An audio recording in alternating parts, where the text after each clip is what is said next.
Assalamualaikum warahmatullahi wabarakatuh.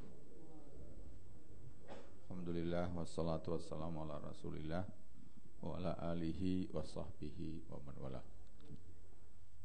La ilaha illallah wahdahu la syarikalah wa asyhadu anna Muhammadan abduhu wa rasuluh la nabiyya ba'dah.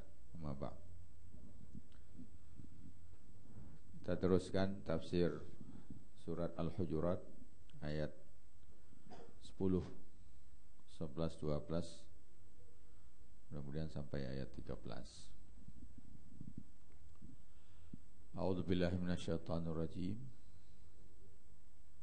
Innamal mu'minuna ikhwatun fa aslihu baina akhawaykum wattaqullaha la'allakum turhamun. Sesungguhnya orang-orang yang beriman itu bersaudara. Oleh sebab itu perbaikilah persaudaraan di antara kamu. Bertakwalah kepada Allah. Semoga kamu semua mendapatkan rahmat. Jadi pada ayat sebelumnya, ayat 9 jelaskan kalau terjadi konflik, bahkan sampai angkat senjata antara dua kelompok mukmin, harus ada pihak ketiga yang netral, yang mempunyai kekuatan untuk mendamaikan. Kenapa? Apa dasarnya? Karena memang orang-orang yang beriman itu bersaudara. Nah, menurut Ar-Razi, di sini dipilih oleh Allah SWT kalimatnya adalah ikhwatun. Ada ikhwan, ada ikhwah. Bedanya, walaupun tunggalnya sama-sama akhun, ya, akhun, akhani, tapi jamaknya bisa menjadi ikhwatun, bisa menjadi ikhwan. Kalau ikhwatun itu saudara sedarah, tapi kalau ikhwan saudara yang bukan saudara. Tapi Al-Quran memilih ikhwatun, sedarah, sehingga semua orang beriman itu seperti saudara-saudara, saudara kandung. Jadi Al-Quran tidak mengatakan innamal mu'minuna ikhwanun, enggak begitu, tapi innamal mu'minuna ikhwatun. Bahkan ikatan persaudaraan seiman itu bisa lebih kuat dari persaudaraan saudara. Maka dalam syair Arab dikatakan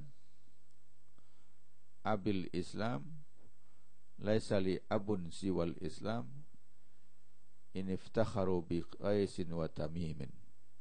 Bapakku Islam, aku tidak punya bapak kecuali Islam, walaupun mereka berbangga-bangga dengan suku Qais dan Bani Tamim.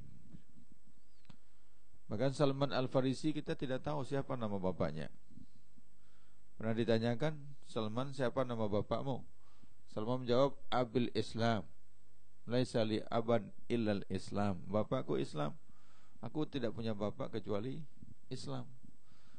Karena enggak tahu nama bapaknya, ya langsung saja nama nasabnya, yaitu asal usulnya dari Persia, disebut sajalah Salman Al-Farisi gitu. Jadi persaudaraan seiman bisa lebih kuat dari persaudaraan sedarah.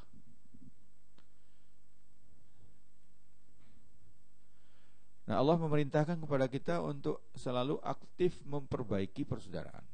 Fa aslihu baina akhawaikum. Aktif memperbaiki persaudaraan. Dengan dasar apa?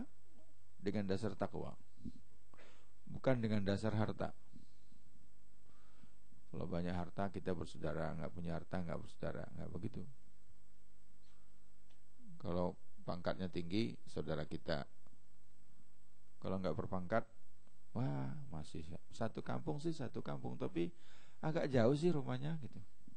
Tapi kalau pangkatnya tinggi, rumahnya jauh, dekat kok, tetangga kok gitu. Tapi kalau dengan takwa, ukurannya bukan itu. Bukan itu semua. Ukurannya adalah ketakwaan. Yang semakin takwa, semestinya semakin dekat dengan kita. Rasulullah SAW banyak memberikan tuntunan-tuntunan bagaimana persaudaraan muslim ini. Al-muslim akhul muslim, la yazlimuhu wa la yuslimuhu. Seorang muslim adalah saudara dari muslim yang lain, sehingga dia tidak akan berbuat zalim kepada saudaranya, dan tidak pula menyerahkan saudaranya itu kepada musuh. Masalul mu'minina fi tawadihim wa tarahumihim wa ta'atufihim kamasal jasadil wahid idza istaka minhu adhun tada'alahu sairul jasadi bisahri wal huma. Perumpamaan orang-orang beriman itu dalam kasih sayang, dalam kelemah lembutan, seperti satu batang tubuh. Kalau satu bagian anggota tubuh sakit, maka yang lain ikut merasakan dengan cara demam dan tidak bisa tidur. Itu satu batang tubuh. Jadi kalau saudara kita di Syria sakit, kita di sini juga merasa sakit. Kalau di Rohingya sakit, kita di sini juga merasa sakit. Wah, kan jauh dari kita, enggak begitu. Maka Nabi juga mengatakan kun kal yadaini wala takun kal udunain. Jadilah kalian seperti dua tangan dan jangan seperti dua telinga. Tangan kanan dan kiri berbagi tugas dengan damai. Kalau bagian salaman kanan, bagian bersih-bersih kiri, enggak pernah tangan kiri cemburu. Enak kamu ya, bagian enak-enak kamu, bagian kotor-kotor saya. Enggak. Kalau enggak sanggup satu tangan, dua tangan. Tapi jangan seperti dua telinga, enggak pernah bisa ketemu. Telinga kanan pengen ketemu telinga kiri, dikejarnya lari yang kiri, dikejar lagi lari lagi. Yang kiri juga begitu, mau ketemu yang kanan, yang kanannya lari. Kun kal udunain, kun kal yadaini wala takun kal udunain.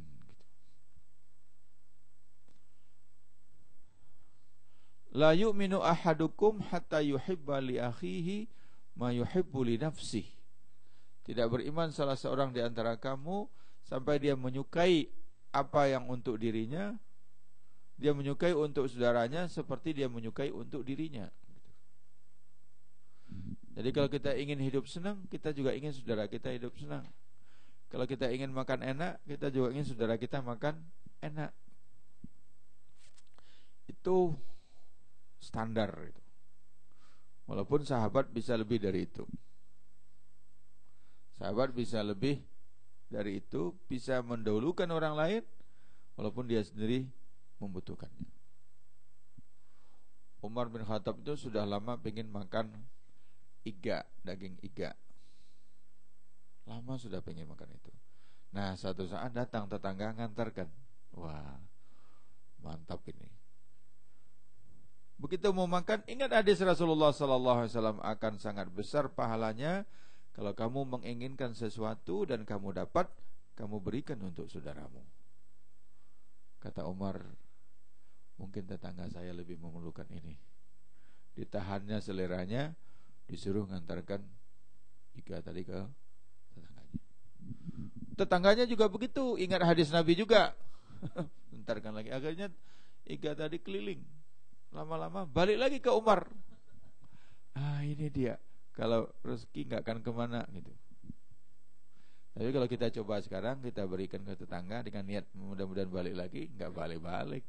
Begitu sampai di sebelah, habis langsung. Ya. Jadi sikap sahabat seperti itu dipuji oleh Al-Quran. Yu'siruna ala anfusihim walau kana bihim khasasah. Para sahabat itu mendahulukan orang lain walaupun dia sendiri memerlukannya gitu. Bagaimana Rasulullah berhasil mempersaudarakan antara Aus dan Khazraj, dan yang sangat fenomenal bagaimana Rasulullah berhasil mempersaudarakan antara Muhajirin dan Ansar. Pemerintah nggak bisa itu mempersaudarakan transmigran dengan penduduk asli. Kalau waktu hutan, transmigrannya dipersilahkan di sana. Sudah dibuka hutannya, sudah subur, nah penduduk asli nawar-nawar untuk beli, transmigrannya suruh pergi. Tapi kalau dengan iman mempersaudarakan, luar biasa. Nah, hadirin berbahagia, pada ayat 12, ayat 11 dan 12 Allah menyatakan jika sekiranya, kan perintahnya fa aslihu baina akhawaikum, kita harus aktif, proaktif, intensif memperbaiki persaudaraan dengan bermacam-macam cara tadi. Tapi minimal, kalau kita tidak mampu berbuat maksimal, minimal jangan merusaknya. Jadi kalau nggak mampu membantu saudara kita, nggak mampu untuk mengantarkan makanan ke rumahnya, nggak mampu ini itu, minimal sekali seorang mukmin itu jangan merusak persaudaraan. Maka disebutkanlah 6 hal yang akan merusak persaudaraan. Ya ayyuhalladzina amanu la yaskhar qaumun min qaumin asa ayyakunu khairan minhum wala nisa'un min nisa'in asa ayyakunna khairan minhun. Ini nomor 1. Hei orang-orang beriman, janganlah satu kaum memperolok-olokkan kaum yang lain. Boleh jadi yang diolok-olok lebih baik daripada yang memperolok-olokkan. Dan lebih khusus, janganlah kaum perempuan memperolok-olokkan kaum perempuan yang lain. Boleh jadi kaum perempuan yang diperolok-olokkan itu lebih baik daripada yang memperolok-olokkan. Sukhriyah, jangan memperolok-olokkan orang lain. Yang kedua, wala talmizu anfusakum, jangan kamu mencaci dirimu sendiri. Apa ada orang mencaci dirinya sendiri? Tidak ada. Tapi karena konsepnya orang-orang Islam itu seperti satu batang tubuh, seperti satu diri, maka kalau dia mencaci saudaranya, sama dia mencaci dirinya sendiri. Mencaci itu bisa lumazah, bisa humazah, bisa dengan kata-kata, bisa juga dengan gerak-gerik saja. Enggak usah ngomong, mulutnya aja cibir. Senyum pun juga bisa senyum sinis gitu ya. Mana tuh senyum sinis itu? Ya, bisa dengan tangan gini aja. Nah, kan enggak pakai ngomong, cuma begini aja. Kecil gitu. Nah, itu juga banyak gitu. Jangan melakukan pencelaan kepada orang lain. Yang ketiga, wala tanabazu bil alqab, jangan kamu saling menggelar dengan panggilan-panggilan yang tidak disukai. Jadi orang kan sudah diberi nama baik-baik oleh orang tuanya, sampai kita rusak namanya. Ya. Udah kasih nama bagus-bagus, penuh harapan, penuh doa, tapi oleh temannya dirusak gitu. Dulu di Bukit Tinggi itu ada sopir bis Triarga, entah kenapa terkenalnya sebagai Pak, kalau bahasa Minangnya Pak Barua. Barua itu artinya beruk itu monyet. Siapa sopirnya? Monyet gitu. Jadi populerlah sopir itu dengan panggilan itu tadi. Nah, karena ada orang kampung saya sopir, saya tanya gimana ceritanya itu, kok nama memang nggak punya nama dia kok dipanggil Barua. Dia bilang dulu dia suka teman-teman sesama sopir kalau ketemu dia semua orang dipanggilnya monyet. Monyet sini katanya. Semua orang dipanggilnya monyet. Nah, akhirnya orang menandai dia dengan monyet itu. Siapa? Sopir yang mana? Itu yang monyet suka bilang monyet. Akhirnya panggilan monyet berubah untuk dia. Nah, sudah balik kepada dia. Kalau orang sudah tidak senang dipanggil dengan panggilan yang dia tidak suka, misalkan dia hitam, kita panggil Pak Hitam, walaupun betul hitam, jangan dipanggil Pak Hitam.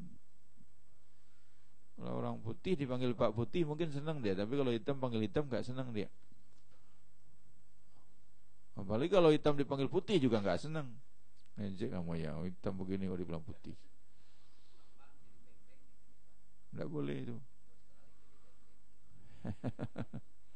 Nggak boleh. Kalau teman kita sudah nggak senang, tetap saja kita panggil, maka kitalah orang fasik. Maka Al-Quran mengatakan bi'salismul fusuqu ba'dal iman, seburuk-buruk nama itu adalah fasik setelah beriman. Nomor 4, ya ayyuhalladzina amanu istanibu katsiran minadh-dhanni inna ba'dadh-dhanni itsmun. Hei orang-orang beriman, jauhilah banyak prasangka, karena sebagian dari prasangka itu adalah dosa. Jadi kita harus berpikir positif, jangan langsung berpikir negatif. Husnuzannya didahulukan, jangan suuzan. Kalau punya teman suuzan terus susah kita. Ya. Kita kasih makanan, dia bilang, emangnya saya nggak sanggup beli makanan begini. Salah lagi. Nggak kita kasih, pelit, nggak pernah ngasih-ngasih. Kita ajak ngomong, nyinyir ngomong terus.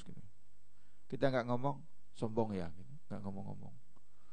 Susah kalau punya teman begitu, kepalanya penuh dengan hal-hal yang negatif gitu, tidak husnuzan. Ya, kita senyum, mau apa kok senyum-senyum aja sama saya. Nah, kita cemberut, dia juga, apa salah saya kok cemberut saja. Udahlah kalau punya teman begitu, pecat aja. Dahulukanlah husnuzan. Kata Imam Al-Ghazali, kalau kita berjanji dengan seorang teman, dia tidak datang, bikinlah tafsiran-tafsiran positif. Kenapa dia tidak datang itu 1 sampai nomor 99. Nomor 100 baru yang negatif. Barangkali dia kurang sehat, barangkali mobilnya mogok, barangkali anaknya sakit, barangkali di jalan macet. Wah, capek juga cari 99 itu positif semua. Kalau udah habis 99, nah baru bilang dasar tukang ingkar janji gitu. Ini enggak, senangnya nomor 1 negatif, nomor 2 negatif, nomor 3 negatif. Ini teorinya gampang nih Pak, prakteknya susah. Ada cerita anak-anak dulu. Seorang ibu punya bayi, dia mau pergi ke pasar. Lalu bayinya dia titip sama kucingnya. Cing, jaga adikmu ya. Kata kucingnya. Lalu begitu si ibu pergi ke pasar, kucingnya jalankan tugasnya dengan baik, dia jaga betul. Tiba-tiba datang ular. Nah, ini bahaya, mengancam. Dia berkelahi dengan ular tadi. Akhirnya dapat dia gigit leher ular itu. Bapak tahu yang mana leher ular itu? Ular itu kan leher semua itu. Berdarah mulutnya. Begitu majikannya terdengar pulang, dia langsung loncat keluar, nyambut majikannya, memberitahukan, Bu, tadi ada ular mengancam, saya sudah selamatkan, sudah berkelahi dan ularnya sudah mati. Panjang laporannya, tapi keluarnya ngeong terus. Ngeong. Si ibu tadi melihat mulut kucing berdarah, langsung suuzan dia. Wah, kucing berkhianat, saya suruh menjaga, malah dia yang menggigit bayi saya. Langsung saja dibunuhnya kucing tadi. Sampai di dalam baru dia menyesal, karena ternyata kucing itu menjadi pahlawan yang menyelamatkan bayinya. Itu cerita anak-anak. Jangan buru-buru berpikir negatif, selidiki terlebih dahulu. Hai orang beriman, jangan kamu banyak prasangka, karena sebagian dari prasangka itu dosa. Sebagian besar dari prasangka itu dosa. Ya ayyuhalladzina amanu tajibu katsiran minadh-dhann inna ba'dadh-dhanni ismun. Nomor 5, wala tajassasu. Jangan kamu ngintip-ngintip kesalahan orang lain. Jadi intelijen. Untuk urusan negara boleh, itu urusan lain. Nah, ini intelijen pribadi. Diam-diam dia pasang CCTV di kamar temannya. Untuk apa? Dia sewa detektif untuk ngintip-ngintip temannya. Untuk apa? Kalau dia mau berzina berdua di puncak gunung, urusan mereka berdua. Kalau dia masuk rumahnya, ngapain dia di dalam rumahnya, urusan mereka sendiri. Kita nggak perlu ikut campur ngurusi. Tapi kalau perbuatan maksiat dilakukan di area publik, baru publik bisa memberikan reaksi. Nggak boleh tajassus gitu. So, bisa saja orang secara tertutup melakukan dosa, dan dia kemudian dia sadar, dia bertobat, dia bisa memperbaiki dirinya. Nggak boleh tajassus. Wala tajassasu. Jangan kamu ngintai-ngintai, ngintip-ngintip kesalahan orang lain. Nah, yang terakhir, yang keenam diingatkan, yang merusak ukhuwah itu adalah wala yaghtab ba'dukum ba'da. Janganlah sebagian kamu mempergunjingkan sebahagian. Ayuhibbu ahadukum an ya'kula lahma akhihi maita? Apakah ingin salah seorang di antara kamu memakan bangkai temannya? Fakarihtumuhu, pasti kamu tidak ingin. Nah, ini berbahagia. Yang dimaksud dengan ghibah atau merasani, bergunjing itu adalah membicarakan keburukan orang lain di belakang dia dengan maksud menyebarluaskan keburukannya. Nah, itu yang namanya gunjing. Ya. Seorang sahabat bertanya, ya Rasulullah, yang kita bicarakan itu fakta. Memang begitu kok dia? Kata Rasulullah, justru fakta dia ghibah. Kalau tidak fakta, itu namanya buhtan, tuduhan yang enggak benar. Padahal kan enaknya memang bicarakan keburukan orang itu. Dulu katanya itu hobinya perempuan, sekarang laki-laki juga ikut-ikutan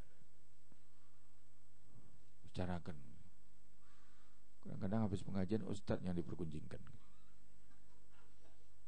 Oh, ustadz. Kalau di kampung saya dulu itu ustadz itu disuruh milih minuman itu. Tanya, ustadz minumnya apa ustadz? Tawarannya itu teh telur, kopi, teh manis, susu, atau air putih saja. Nah, tawaran itu paling tinggi itu teh telur. Saya tidak berani milih teh telur. Saya lebih aman saya pilih air putih saja. So kalau dikasih teh telur, pengajian kita harus kualitasnya kualitas teh telur. Nanti kalau mintanya teh telur, pengajian enggak berkualitas, setelah pergi dipergunjingkan ibu-ibu. Mintanya teh telur, pengajiannya air putih. Hati-hati. Jangan sembarangan minta minuman itu, harus sesuai dengan kualitas kita gitu. Kalau tingkat tinggi ulama bolehlah minta teh telur. Tapi kalau minumnya teh telur, pengajiannya teh pahit. Atau yang lebih aman menyerah sajalah. Ya terserah ibu-ibu lah mengasih apa itu lebih aman gitu. Ya, kalau habis pengajian dikasih amplop, diterima langsung, dibicarakan lagi. Enggak nolak dikit pun katanya. Langsung saja diambil nyambuk, basa-basi dikit gitu. Enggak usah. Kalau enggak diambil, lain lagi. Sombong betul dia sekarang, ya udah kaya ya, enggak mau dikasih lagi gitu. Jadi bukan cuma jamaah, ustadz pun jadi sasaran. Dulu gitu ya. Sekarang saya enggak tahu. Paling enak membicarakan orang lain itu. Kadang-kadang enggak sadar kita bicarakan. Tapi ada tempat-tempat, waktu-waktu kita boleh membicarakan keburukan orang. Satu, di pengadilan. Kalau kita menjadi saksi. Nah bilang, saudara saksi, kita bilang saya tidak mau ceritakan apa, takut ghibah, nggak bisa. Atau untuk lamaran. Jadi kalau datang orang kepada saya, Pak Yunahar, kenal mahasiswa yang bernama ini. Kenal, ada apa bu? Dia melamar anak gadis saya. Nah, saya nggak boleh menutupi keburukan dia. So kalau saya tutupi keburukan dia, berbahaya untuk anak gadis ibu tadi. Saya harus, kalau saya tahu, saya harus cerita apa adanya. Jangan bu, IP-nya 2,4. Suka bolos kuliah. Ya, kalau di kuliah tuh duduknya suka belakang, tidur lagi gitu. Gak usah lah gitu. Dia gini-gini. Kalau saya tahu. Tapi kalau saya tidak tahu, saya bilang saja tidak tahu. Jangan bilang bagus. Oh baik itu, jangan menyesatkan. So ini taruhannya anaknya. Ya. Nah itu tidak termasuk ghibah, karena maksud kita bukan menyebarluaskan keburukannya, tetapi untuk memberikan informasi yang benar terhadap calon mertuanya ini.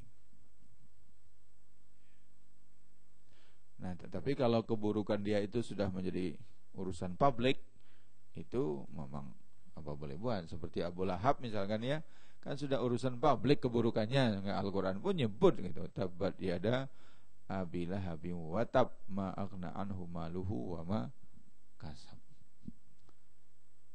Jadi 6 ini hindari, karena 6 ini adalah hal-hal yang akan merusak ukhuwah Islamiyah.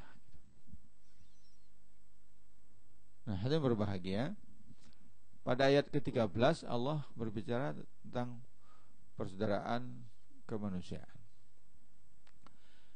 Ya ayuhan nas, inna khalaqnakum min dzakarin wa untha wa ja'alnakum syu'uban wa qabaila lita'arafu inna akramakum 'indallahi atqakum innallaha alimun khabir. Hai manusia, hai umat manusia, sesungguhnya Allah menciptakan kamu dari seorang laki-laki dan seorang perempuan dan menjadikan kamu berbangsa-bangsa dan bersuku-suku supaya kamu saling kenal mengenal. Sesungguhnya yang paling mulia di antara kamu adalah yang paling bertakwa. Sesungguhnya Allah Maha memberitahukan dan Maha memberikan khabir, itu memberitahukan di akhirat apa yang dilakukan di dunia. Nah, ini kan dasar hubungan antar manusia, karena disebut bukan ya ayyuhalladzina amanu lagi, tapi ya ayyuhan nas. Ta'aruf dulu ya. Jadi persaudaraan kalau kita sesama muslim diawali dengan ta'aruf. Kita harus saling mengenal saudara kita. Bukan cuma mengenal namanya, tempat tinggalnya, kalau perlu mengenal lebih jauh.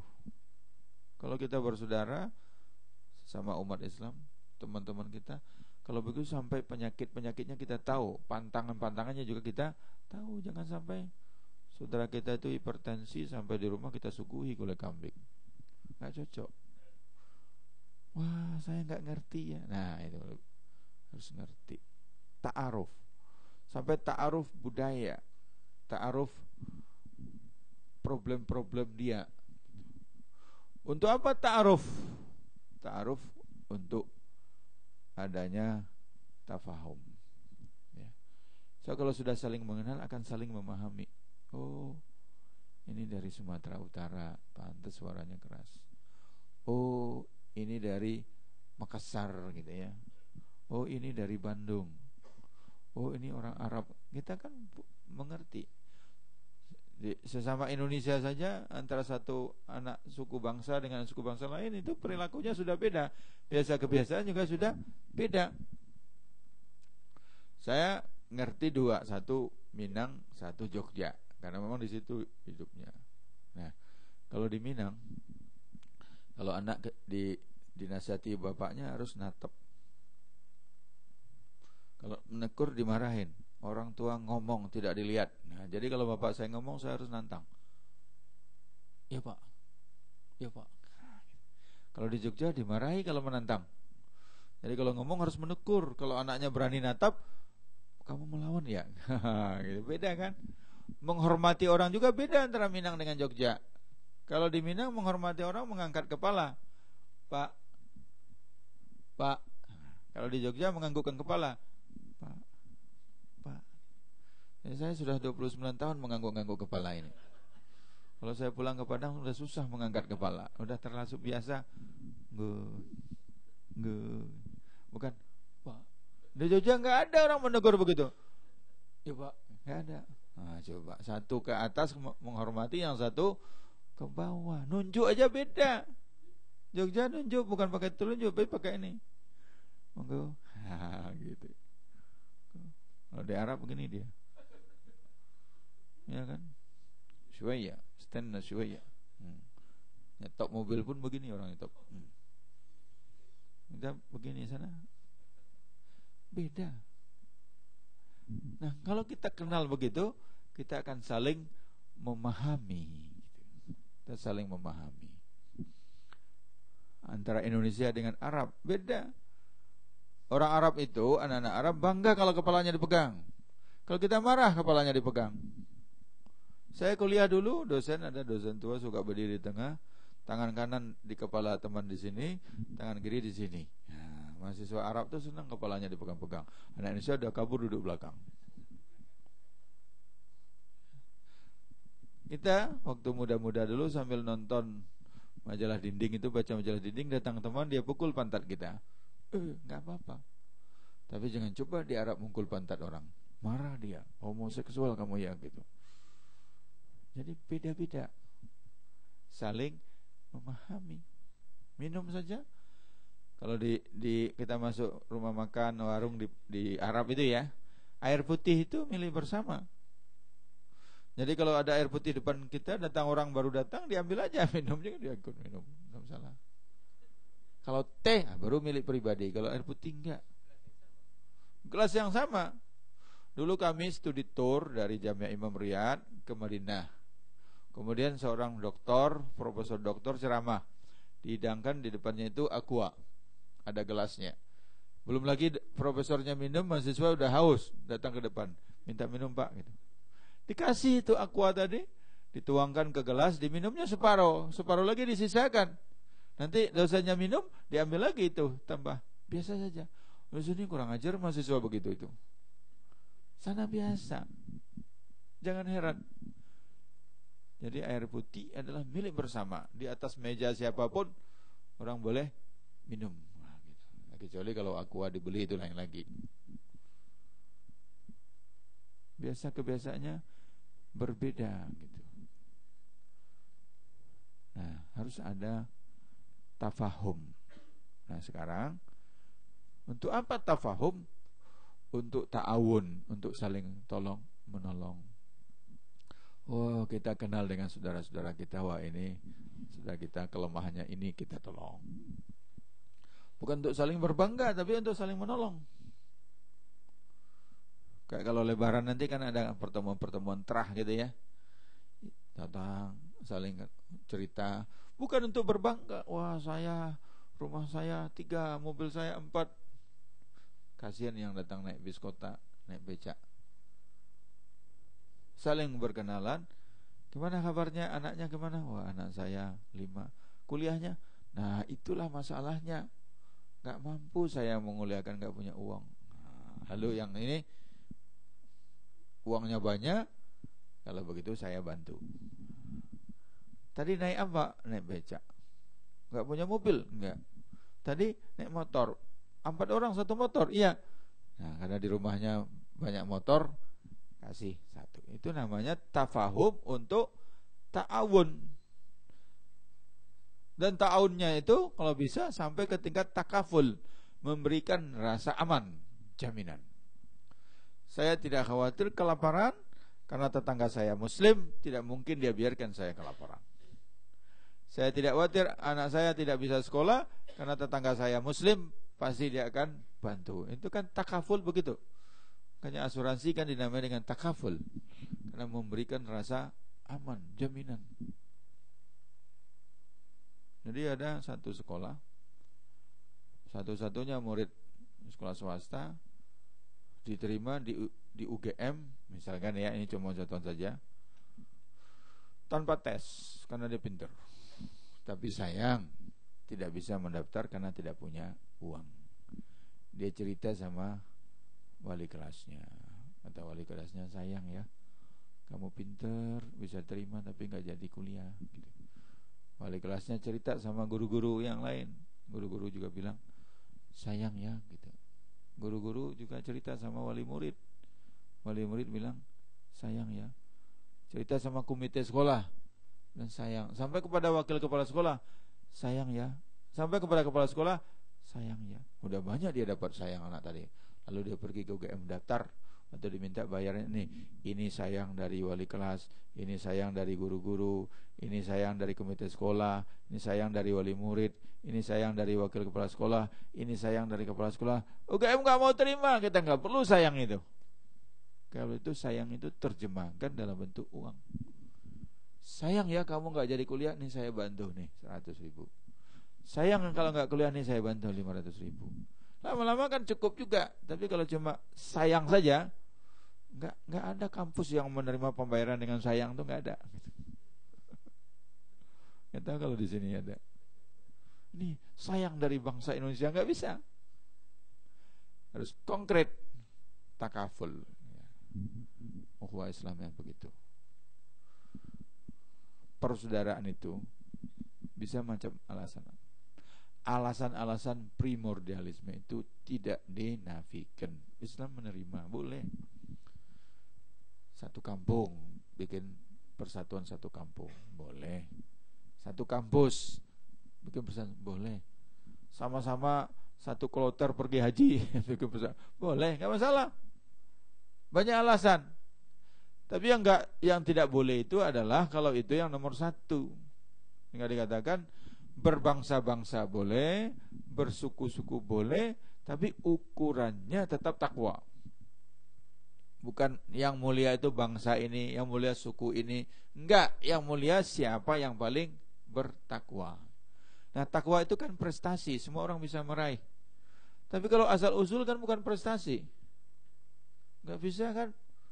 Darahnya, sukunya, asal usul itu bukan prestasi, sehingga tidak bisa semua orang meraihnya. Sudah apa adanya begitu, ya, nggak bisa dirubah lagi. Tapi kalau takwa adalah prestasi yang bisa diraih, maka dikatakan inna akramakum indallahi atqakum, yang paling mulia di antara kamu adalah yang paling bertakwa. Sehingga siapapun dari bangsa manapun, dari suku manapun bisa berusaha menjadi orang yang paling mulia. Nah, demikianlah tafsir surat Al-Hujurat, hanya sampai ayat ke-13 ya. Nah, masih ada 5 ayat lagi, tapi karena besok pagi sudah bukan di sini, insyaallah di surau ya. Besok pagi ada subuhnya di surau, maka tafsir Al-Hujuratnya ditamatkan sendiri saja, 5 ayat lagi dengan tema cerita tentang Al-A'rab. Qalatil A'rabu amanna qul lam tu'minu walakin qulu aslamna walamma yadkhulul imanu fi qulubikum, dan seterusnya sampai akhir ayat. Terima kasih. Assalamualaikum warahmatullahi wabarakatuh. Ada pertanyaan?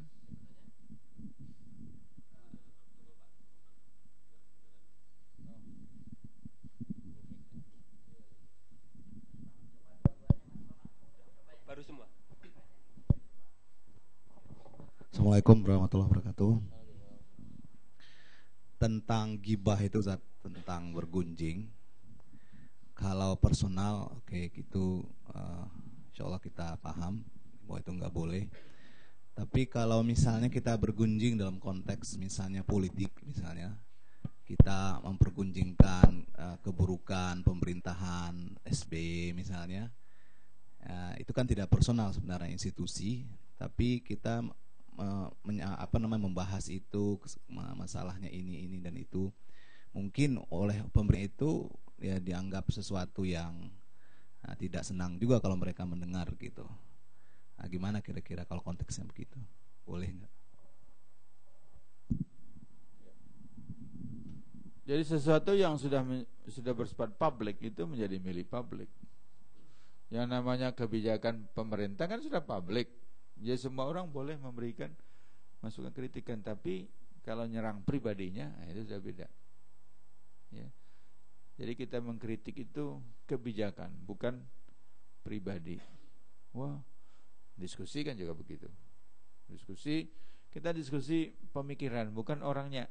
Wah, dasar dia, enggak bisa.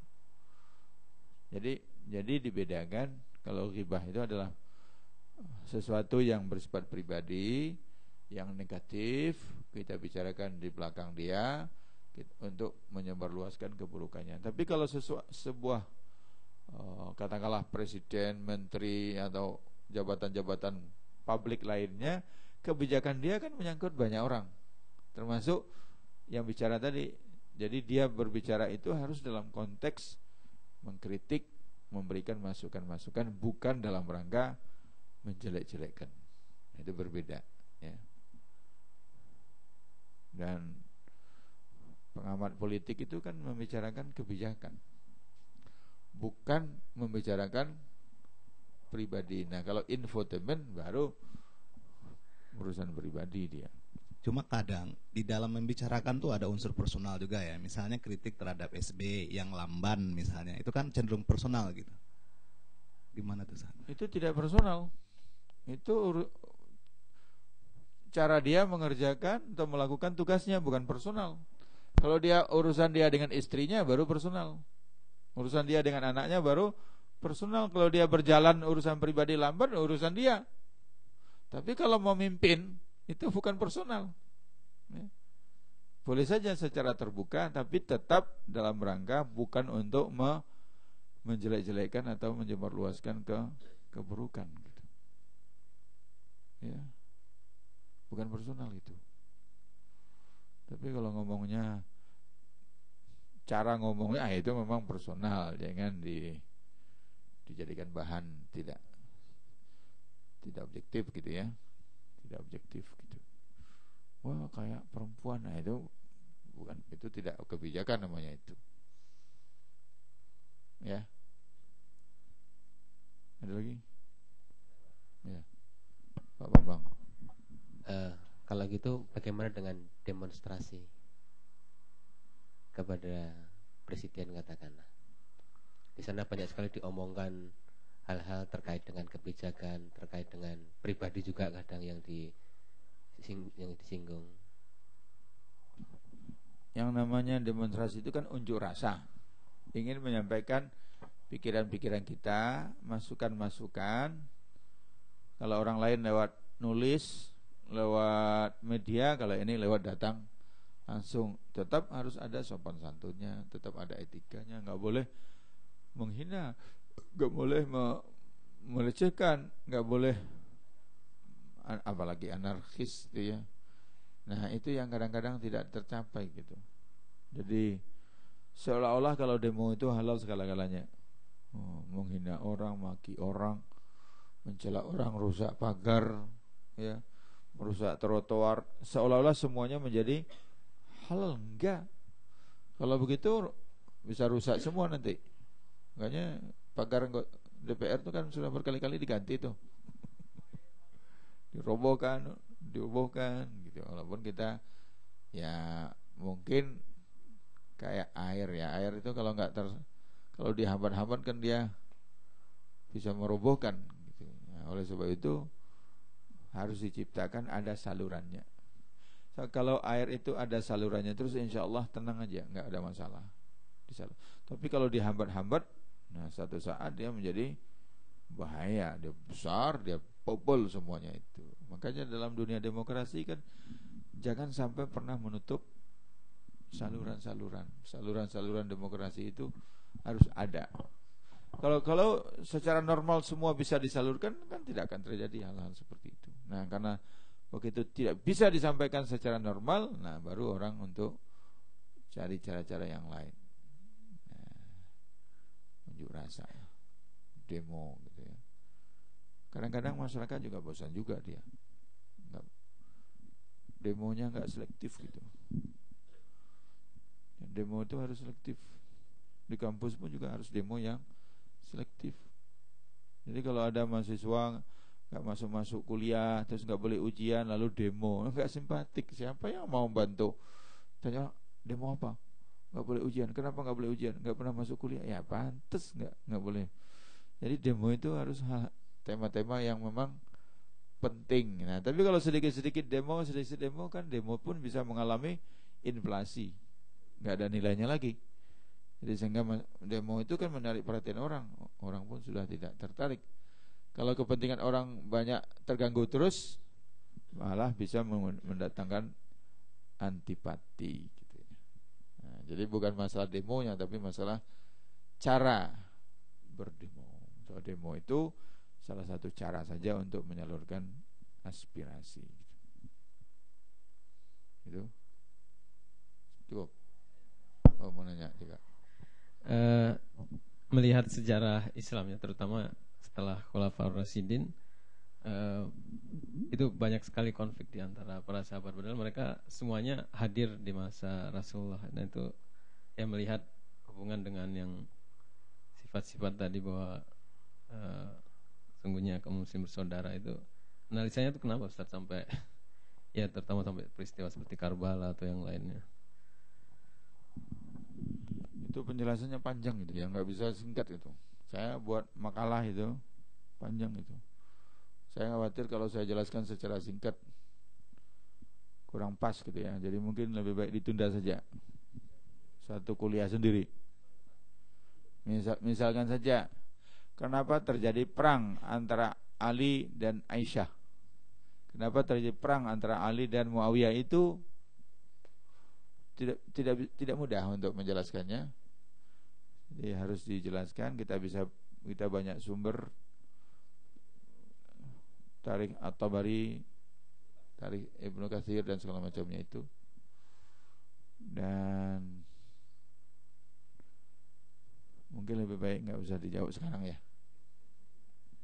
Kenapa gitu? Ada satu buku diterbitkan di Malaysia, Konflik Awal Umat Islam.